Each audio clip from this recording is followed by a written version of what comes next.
नमस्कार। MSD 6 आज हम राम काव्य परंपरा के विषय में जो है वो स्टार्ट करेंगे। तो राम काव्य परंपरा का जैसे ही नाम उठता है तो प्रश्न एक उपस्थित हो जाता है। वो क्या होता है? राम कथा ऐतिहासिक है, पौराणिक है या काल्पनिक है।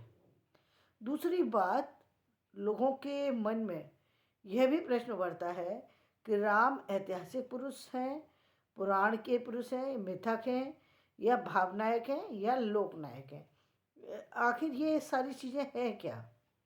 क्योंकि राम कथा के विषय में बहुत सारी सी किंवदंतियाँ हैं, बहुत सारी सी बातें हैं, तो इसके कारण से लोग भ्रमित हैं। आदि कवि वाल्मीकि से कई शताब्दी पूर्व राम कथा को लेकर आख्यान काव्य परंपरा मिलती है, किंतु ये वैदिक परंपरा थी, अतः इसका साहित्य आज अप्राप्य है।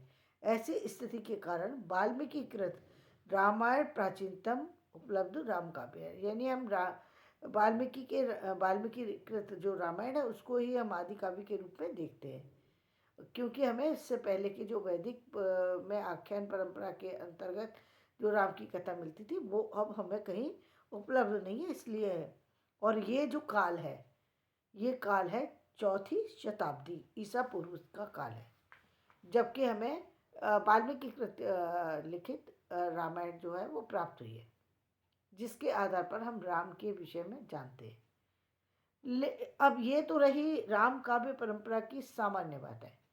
इससे बड़ी बात यह है कि जो राम काव्य परंपरा है उसमें कुछ बातें जो हैं वो बातें आपको स्पष्ट करा देती हैं कि राम जो है वो ऐतिहासिक पुरुष नहीं बल्कि देव पुरुष हम इनको इसलिए, ऐतिहासिक पुरुष तो है लेकिन उसके साथ साथ देव पुरुष हम इसलिए कहते हैं कि उनके जो कार्य हैं वो देवतावत है, वो भगवान के कार्य हैं, वो इंसान के कार्य नहीं है। असंभव कार्यों को उन्होंने अंजाम तक पहुंचाया है, इसलिए उनके कार्यों के कारण से राम का को हम भगवान मानते हैं, क्योंकि उनके सारे काम विलक्षण हैं। और इसीलिए हम इस विवाद में पढ़ते नहीं है। रामचरितमानस को मुख्य रूप से देखते हैं। तुलसीकृत रामचरितमानस जो कि भक्ति काल का प्रमुख ग्रंथ रहा है, हम उसको आधार बना करके चलते हैं। वाल्मीकि कृत रामायण भी कुछ ही लोगों तक पहुंच पाई है, सबके पास में वाल्मीकि रामायण नहीं है और लोग पढ़ते भी नहीं है उसको। रामचरितमानस हाँ आज घर घर का एक क्या बोलेंगे, पूजा का जो है वो ग्रंथ है, जिसके कारण से लोग उस रामचरितमानस को पढ़ते हैं, सुंदरकांड को पढ़ते हैं और उसके द्वारा बहुत सारी सी चीज़ों को जान पाते हैं, सामाजिक गतिविधियों को जान पाते हैं, सामाजिक स्थितियों को समझ पाते हैं। राम के विषय में हम वैसे तो हम राम के विषय में जितना कहें वो कम ही होगा, लेकिन सबसे बड़ी बात यह है कि राम का जो राम का जो स्वरूप है वो स्वरूप ही अपने आप में सारी जो है वो नई परंपराओं को लेकर के चलने वाला स्वरूप है। वो नई चीज़ों को जन्म देने वाला स्वरूप है। राम का जन्म हुआ तो राम का जन्म किसके कारण से हुआ? राम का जन्म जो है सामान्य स्थितियों में नहीं हुआ। राम का जन्म तब हुआ जब हवन के यज्ञ की खीर जो है उनको दी गई, उसके माध्यम से जो है उनको जो कौशल्या जी और सुमित्रा जी और कैकेयी जो है इनको पुत्र रत्न की प्राप्ति हुई। यानी उनकी वो प्रयत्नों के फलस्वरूप पैदा हुए, पहली बात। दूसरी बात, जैसे ही वो थोड़े से बड़े हुए, यानी जैसे ही अध्ययन के स्थिति है, अध्ययन का समय आया। आप लक्षण बात ये देखिए कि कोई व्यक्ति जो है वो अपने पुत्र को अध्ययन के लिए कहीं भेजना चाहता है, लेकिन जब तक कि वो बड़े भी नहीं हुए थे, अध्ययन के लिए भी नहीं जा पाए थे, तब तक जो ऋषि लोग जो थे वो लोग आकर के उनको लेकर के गए कि हम जो है आपके पुत्र को लेकर के जाना चाहते हैं ताकि वो वन को सुरक्षित कर सकें। इससे एक चीज़ मिलती है कि उस समय के समय में भी और आज के समय में भी जब कोई व्यक्ति किसी अच्छे काम को करता है, जब जब कोई व्यक्ति किसी अच्छे काम को करता है, तब तब नेगेटिव ऊर्जाएं भी उसे परेशान करती हैं। उन नेगेटिव ऊर्जाओं से बचाना पड़ता है। ये बात भी व्यक्ति को समझना चाहिए। वे राम के समय में भी था, ये आज के समय में भी है कि जब जब व्यक्ति ने अच्छे कार्य किए हैं तब तक उसके कार्य में विघ्न उपस्थित हुआ है। तो उस विघ्न से बचने के लिए बहुत सारे से कार्य हैं जिनको कि आदमी को अनदेखा नहीं करना चाहिए।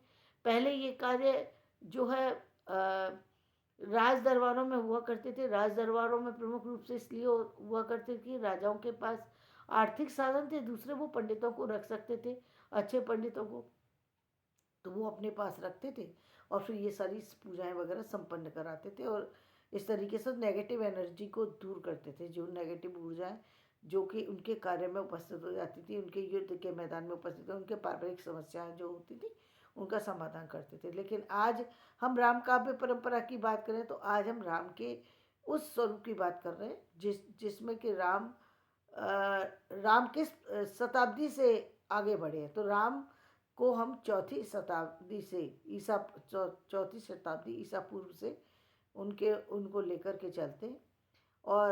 और वैसे वो जो है राम जो है वो आदि काल से ही वो उनका जो है पुराणों में प्रसंग बताया गया है और उनकी जो गाथाएं हैं और उनकी जो चीज़ें हैं और उनकी जो लीला हैं वो ये बताती हैं कि भारत पहले भी बहुत संपन्न था। भारत पहले भी बहुत संपन्न था। जिसको कहते हैं ना कि आदिकाल का मानव ये था, आदिकाल का मानव ये था। आदिकाल के मानव की तो ये 400 ज़्यादा से ज़्यादा चौथी शताब्दी ईसा पूर्व के आसपास की बात करते हैं। लेकिन इससे बहुत पूर्व से जो है ये संसार की रचना की गई है और सारी चीज़ें थी। सारी चीज़ें उस समय भी थी और आज भी हैं। यानी सारी चीज़ें से मतलब उस समय भी महल बनते थे, उस समय भी मकान बनते थे, उस समय भी विमान जैसा साधन था, यानी वायुयान। यानी रामायण में जब रावण जो है सीता जी को हरण करके ले गया है तो किस पर ले गया? वो उससे लेके गए ना वायुयान से। तो वायुयान क्या है? हवाई जहाज। तो उस समय भी हवाई जहाज बनते थे, उस समय भी ये चीज़ें थी। उस समय भी जानकारी थी लोगों को परमाणु की और सारी चीज़ों की। लेकिन हम लोग क्योंकि बार बार परिस्थितियों के कारण से नष्ट हो जाते हैं और फिर दोबारा से हम चीज़ों को क्रिएट करते हैं, इसलिए हम लोगों को ऐसा लगता है कि ये सारी चीज़ें हमारी क्रिएट की हुई हैं। मूलतः ये चीज़ें पहले से ही चल रही हैं। ऐसा नहीं है कि संसार इससे पहले नहीं था। अब जिसको नहीं पता हो तो वो तो फिर अपना जीवन जहाँ से भी शुरू करेगा उसको लगेगा मेरा जीवन जीवन यहीं से चलता होगा। लेकिन सच्चाई तो ये नहीं है। आपके ऐसा मानिए जब आप स्टडी करने लगते हैं चीज़ें तो आपके क्लियर होने लगती है कि आपसे पहले भी बहुत सारे लोग उन कार्यों को कर चुके हैं जिन कार्यों को आप आज के समय में कर रहे हैं। तो मूल बात यह है, मैं इस टॉपिक को ज़्यादा नहीं बढ़ाऊंगी क्योंकि अब रात के 12 बज चुके हैं। तो मैं अपना टॉपिक आज यहीं समाप्त करती हूँ। कल मैं वापस से इस टॉपिक पर आऊँगी, वापस से फिर चर्चा करूँगी। तो आज मैं ये अपना विषय यहीं समाप्त करती हूँ। मेरा ये वीडियो पसंद आए इसे लाइक करिएगा, शेयर कीजिए, सब्सक्राइब कीजिएगा।